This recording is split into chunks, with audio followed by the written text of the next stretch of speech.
توت gargaaru wallahi gargaaru mataan dhaabata tiisi sabar oromoo jechuun ana obboleessa kiyya turuu koo biyya arabaatti dhabe bara ajjeesanii ijoollee 47 barta oromoo dheengadda biyya arabaa kana keessatti ajjeesanii gowwaawwan garaan keessa waan qaban mana gabbaan guutuun arabaa yoo dhumte wushaawan ijoollee oromoo meeqa fooqira darbamee ta'edhum saroota haadharaaw ummata nyaatee udaanu malee qimii garatti qabatu hin beeknes እናታችሁን ልብዳት ግማታ أصلي وارد سورة زين تفكرت يبو كيمي وانقرت كمان زين تفكرت كمان عربة زين تفكر درب ما يرو روما يرو من إذا كيس درب ما يرو ورق أقرأ شوف فتني وقامي كبويا بولتن سكروا ده تقول يقول لهم ما تبتي أي سماعهم كفتوج سر جماعة أمة تكوا شجرة كذا رجيجين كذا كيمي كمان سر يوان إيه سباق سبيت وسكنا على دينك على أمك كبت دبي أصلين دبّة كارت هدوك سنكا ديغرتن نمبيكا أكسوما أنا موافق رفسن نمبيكو من جرت ستو والله إنغرغارو غرو أتو متان تابت دبي يعني أصلين عرب جيب غرغارو يتنا جيبتي أنا سيسال ميما كيس تركت شاجران من الراغبته أبان الراجي فمي إلمان قوبا حالت دربمته كما تمان الراجي فمني نموني كم نجاتمي أولمي namoonni kuma dhibbatamaan godaane miileenaan godaame manni irratti diigame barahaa keessa bulaa jirtu akkam gargaartaa jechuun xiqqoo siin ulfaata ishi wantoonni kun araba waan ta'aniif araboonni kun immoo nu miidhaniiru dhuguma nu miidhaniiru garuu araboota birootii fi uummata Filisxeen wal bira qabuun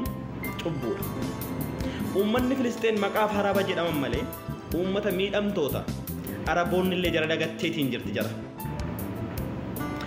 araboonni nu miite dhugumatti nu miite nimbeeka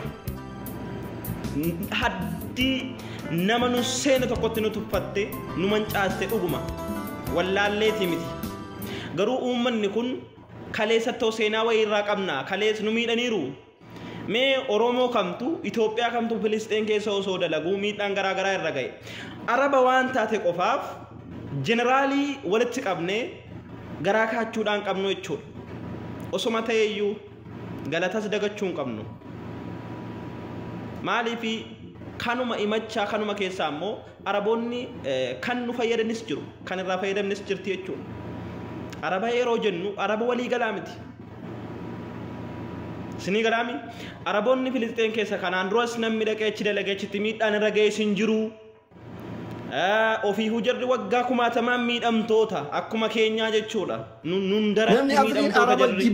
yoo dandeesse gargaarsi hin dandeessu taanaan callisii ilaali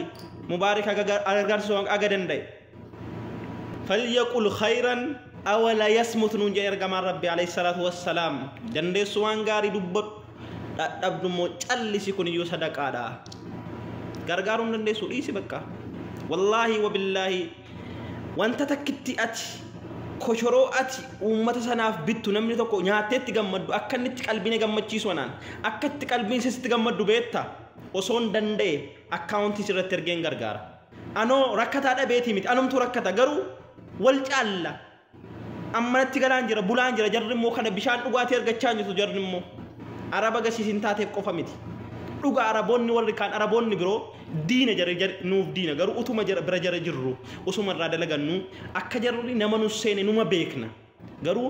araboota Filisxeen uummata Israa'el dagguugaa jirtuu fi araboota biyya biroo wal bira qabuun fafa asli dhiifa manaa godhi malee fafa wallaahi thank you copy link share godhaa asli biraan gaa video kana